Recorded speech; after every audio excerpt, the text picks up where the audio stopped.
सादत हसन मंटो की कहानी टूटू। मेरी बीवी ने ताहिरा को डांटा, बकवास बंद करो, ये बकवास सिर्फ तलाक से ही बंद होगी। ये कहकर ताहिरा टांग हिलाने लगी। सुन लिया तुमने?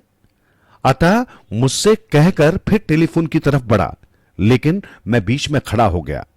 ताहिरा मेरी बीवी को बताने लगी, मुझे तलाक देकर उस चंडी एक्ट्रेस से ब्याह रचाएगा। बजा मेरी बीवी ने ताहिरा से पूछा, और तू? ताहिरा ने माथे पर बालों के पसीने से भीगी हुई झालर हाथ के ऊपर की। मैं तुम्हारे इस यूसुफ एहसानी इनायत खां से। बस अब पानी सिर से गुजर चुका है, हद हो गई है, तुम हट जाओ एक तरफ। कहते न कहते अता ने डायरेक्टरी उठाई और नंबर खोजने लगा। नंबर मिल जाने पर जब वो टेलीफोन करने लगा तो मैंने उसे रोकना उचित नहीं समझा। उसने एक दो बार डायल किया, लेकिन नंबर नहीं मिला। मुझे मौका मिला तो मैंने उसे सख्त लफ्जों में कहा, अपने इरादे को छोड़ दे। मेरी बीवी ने भी उससे विनती की, मगर वो न माना। इस पर ताहिरा ने कहा, साफिया तुम कुछ न कहो, इस आदमी के पहलू में दिल नहीं पत्थर है। मैं तुम्हें वे खत दिखाऊंगी जो शादी के पहले इसने मुझे लिखे थे। उस वक्त में इसके दिल का चैन और आंखों का नूर थी। मेरी जबान से निकला सिर्फ एक लफ्ज इसके मुर्दा तन में जान डालने के लिए काफी था।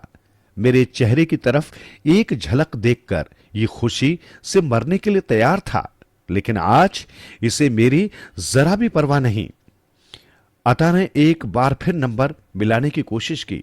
ताहिरा बोलती रही, मेरे बाप के संगीत से भी इसे इश्क था। इससे गर्व था कि इतना बड़ा आर्टिस्ट मुझे अपना दामाद बनाना मंजूर कर रहा है। शादी की मंजूरी हासिल करने के लिए उसने उसके पांव तक दबाए, पर आज उसे उनका कोई ख्याल नहीं। अता डायल घुमाता रहा।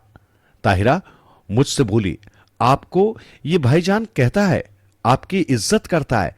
कहता था जो कुछ भाईजान कहेंगे मैं मानूंगा, लेकिन आप देख ही रहे हैं, टेलीफोन कर रहा है काजी को मुझे तलाक देने के लिए। मैंने टेलीफोन एक तरफ हटा दिया। अतः अब छोड़ो भी। नहीं, ये कहकर उसने टेलीफोन अपनी तरफ घसीट लिया। ताहिरा बोली, जाने दीजिए भाईजान, इसके दिल में मेरा क्या टूटू का भी ख्याल नहीं। अतः तेजी से पलटा, नाम लो लो टूटू का। ताहिरा ने नथुने फुलाकर कहा, क्यों न नाम लूं उसका? अता ने रिसीवर रख दिया, वो मेरा है। ताहिरा उठ खड़ी हुई, जब मैं तुम्हारी नहीं हूं तो वो कैसे तुम्हारा हो सकता है? तुम तो उसका नाम भी नहीं ले सकते। अता ने कुछ देर सोचा, मैं बंदोबस्त कर लूंगा। ताहिरा के चेहरे पर एकदम जर्दी छा गई। टूटू को छीन लोगे मुझसे? अता ने बड़े दृढ़ स्वर में जवाब दिया, हां जालिम। ताहिरा के मुंह से एक चीख निकली। बेहोश होकर गिरने ही वाली थी कि मेरी बीवी ने उसे थाम लिया। अता परेशान हो गया। पानी के छींटे, यूडी कोलोन, स्मेलिंग सॉल्ट, डॉक्टरों को टेलीफोन, अपने बाल नोच डाले, कमीज फाड़ डाली। ताहिरा होश में आई तो वो उसका हाथ अपने हाथ में लेकर थपकने लगा। जाने मन, टूटू तुम्हारा है, टूटू तुम्हारा है। अता ने ताहिरा की आंसुओं भरी आंखों को चूमना शुरू कर दिया। मैं तुम्हारा हूं, तुम मेरी हो, टूटू तुम्हारा ही है, मेरा भी है। मैंने अपनी बीवी को इशारा किया। वो बाहर निकली तो मैं भी थोड़ी देर के लिए बाहर चला गया। टैक्सी खड़ी थी, हम दोनों बैठ गए। मेरी बीवी मुस्कुरा रही थी। मैंने उससे पूछा, ये टूटू कौन है? मेरी बीवी खिलखिलाकर हंस पड़ी, उनका लड़का। मैंने हैरत से पूछा, लड़का? मेरी बीवी ने हां में सिर हिला दिया। मैंने और ज्यादा हैरत से पूछा, कब पैदा हुआ था? मेरा मतलब है अभी पैदा नहीं हुआ, चौथे महीने में है। चौथे महीने? इस घटना के 4 महीने बाद मैं खाली दिमाग बाहर बालकनी में बैठा था कि टेलीफोन की घंटी बजनी शुरू हुई। बड़ी बेदिली से उठने वाला था कि आवाज बंद हो गई। थोड़ी देर बाद मेरी बीवी आई। मैंने उससे पूछा, कौन था? याजदानी साहब। कोई नहीं, लड़ाई थी? नहीं, ताहिरा को मरी हुई लड़की हुई है। ये कहकर वो रोती हुई अंदर चली गई। मैं सोचने लगा, अब ताहिरा और अता का झगड़ा हुआ तो उसे कौन टूटू चुकाएगा? ताहिरा भी मन से ड्रामा पसंद थी, इश्क और शादी से पहले सहेलियों के साथ बाहर शॉपिंग को जाती थी तो उसके लिए मुसीबत बन जाती थी। किसी गंजे को देखते ही उसके हाथों में खुजली मचलने लगती थी। सहेलियों से चिरोरी करती, मैं उनके सिर पर एक धौल तो जरूर जमाऊंगी, चाहे तुम कुछ भी करो। ज़हीन थी, एक बार उसके पास कोई पेटीकोट नहीं था। उसने कमर के चारों ओर इजारबंद बांधा और उसमें साड़ी उड़स कर सहेलियों के साथ चल दी। ताहिरा वाकई अता याजदानी के इश्क में फंसी हुई थी या नहीं, इस बारे में निश्चित रूप से कुछ नहीं कहा जा सकता। याजदानी का पहला इश्किया खत मिलने पर उसका व्यवहार कुछ इसी किस्म का था। यूं तो मजबूत चरित्र की लड़की थी, यानी जहां तक चरित्रवान होने का संबंध है, लेकिन थी खिलदड़ तबीयत की। अपने शौहर से उसका ये जो रोजाना लड़ाई झगड़ा होता था, मैं समझता हूं एक खेल ही था, लेकिन जब हम वहां पहुंचे और हालात देखे तो मालूम हुआ कि ये खेल बड़ी खतरनाक सूरत अख्तियार कर चुका था। हमारे दाखिल होते ही वो शोर मचा कि समझ ही ना आया कि क्या हुआ है। ताहिरा और याजदानी दोनों ऊंचे ऊंचे स्वर में बोलने लगे। शिकवे, ताने, तोहमतें, पुराने मुर्दों पर नई लाशें, नई नशों पर पुराने मुर्दे।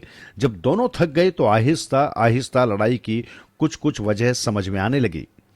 ताहिरा की शिकायत थी कि अता स्टूडियो की एक वाहियात एक्ट्रेस को टैक्सियों के लिए लिया लिया फिरता है। याजदानी का कहना था कि यह सरासर गलत है। ताहिरा कुरान उठाने के लिए तैयार थी कि अता का उस एक्ट्रेस से नाजायज रिश्ता है। जब याजदानी ने इसे सरासर गलत बताया तो ताहिरा ने बड़ी तेजी के साथ कहा, कितने परसा बनते हो, ये आया जो खड़ी है, क्या तुमने इसे चूमने की कोशिश नहीं की थी? वो तो मैं अंदर से आ गई। याजदानी ने कहा, बकवास बंद करो। इसके बाद वही शोर फिर मचा जो हमारे वहां पहुंचने के समय मच रहा था। मैंने समझाया, मेरी बीवी ने समझाया, मगर कोई असर न हुआ। अता को मैंने डांटा भी, ये सरासर तुम्हारी ज्यादती है, माफी मांगो और ये किस्सा खत्म करो। अता ने बड़ी संजीदगी के साथ मेरी तरफ देखा। सादत, ये किस्सा यूं खत्म नहीं होगा। मेरे बारे में ये औरत बहुत कुछ कह चुकी है, लेकिन मैंने इसके बारे में एक शब्द भी मुंह से नहीं निकाला। इनायत को जानते हो तुम? इनायत? मैंने पूछा। कौन इनायत? Playback singer. अता ने खुलासा किया। हां हां जानता हूं, मैंने हामी भरी। अव्वल दर्जे का छटा हुआ बदमाश है, मगर ये औरत हर रोज उसे यहां बुलाती है। बहाना ये है कि ताहिरा ने उसकी बात काट दी। बहाना वहाना कुछ नहीं, बोलो तुम क्या कहना चाहते हो? अता ने बहुत ही नफरत के साथ कहा, कुछ नहीं। ताहिरा ने अपने माथे पर से बालों की झालर एक तरफ हटाई। इनायत मेरा चाहने वाला है, बस। अता ने इनायत को मोटी सी और ताहिरा को छोटी सी गाली दी। फिर शोर मचा। एक बार फिर वही कुछ दोहराया गया जो पहले कई बार कहा जा चुका था। मैंने और मेरी बीवी ने बीच बचाव किया, मगर नतीजा वही सिफर। मुझे ऐसा मालूम होता है जैसे अता और ताहिरा दोनों को अपने झगड़े से तसल्ली नहीं हुई है। लड़ाई के शोले एकदम भड़कते थे और कोई बिना किसी नतीजे पर पहुंचे ठंडे हो जाते थे। थोड़ा थमकर दोनों फिर भड़कते थे, लेकिन होता हवाता कुछ नहीं था। मैं बहुत देर तक सोचता रहा कि अता और ताहिरा चाहते क्या है, मगर किसी नतीजे पर नहीं पहुंच सका। मुझे बड़ी उलझन हो रही थी। 2 घंटे से बकबक और झकझक जारी थी, लेकिन अंत खुदा जाने कहां भटक रहा था। तंग आकर मैंने कहा, भाई अगर तुम दोनों की आपस में नहीं निभ सकती तो बेहतर यही है कि अलग हो जाओ। ताहिरा खामोश रही, लेकिन अता ने कुछ क्षण गौर करने के बाद कहा, अलग नहीं, तलाक। ताहिरा चिल्लाई, तलाक तलाक तलाक, देते क्यों नहीं तलाक? मैं कब तुम्हारे पांव में लोटी हूं कि तलाक ना दो? अता ने बड़े दृढ़ स्वर में कहा, दे दूंगा और बहुत जल्द। ताहिरा ने अपने माथे पर से बालों की झालर एक तरफ हटाई। आज ही दो। अता उठकर टेलीफोन की तरफ बढ़ा। मैं काजी से बात करता हूं। जब मैंने देखा मामला बिगड़ रहा है तो उठकर अता को रोका। बेवकूफ न बनो, बैठो आराम से। ताहिरा ने कहा, नहीं भाईजान, आज मत रोकिए।